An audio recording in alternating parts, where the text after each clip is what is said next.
Kanagumba kare MLA, mga katalir mga si MLA taratore. Kananda tiga tiga kaya digila kan MLA tala karinus. Hodo banga mo ba ko mo batay. Lamay ako bo. MLA mga layram bodo nga si MLA taratore si kaya dino na tiruga ay se. Mayam jang no wansa laga sa moya. Nasi lagi sa ikon gimatung dia tu gi taratore ba MLA kaya ako sa kanya kaya hot paniyaw ko yaw ko brasina ako community. Politics mo ni. Ay Congress haba yung ras haba labi kasi mo din ay.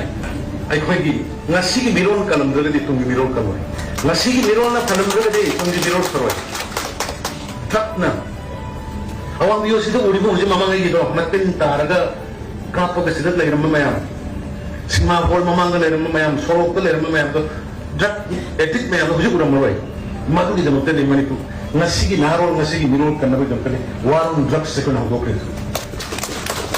adu appreciate to muri mo tangange karena memasana dari yang hidup kanjaba, apa academician ni, apa di intellectual group ni, kain kanjaba kamu na, government is inclusive, oh ini guys.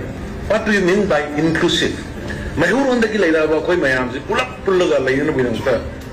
Mereka tanggal deh indigenous ni na, kecil thok kecil kerana macam thok mungkin. Kerana masa ini family lagi, kau sih thok bro, tribal.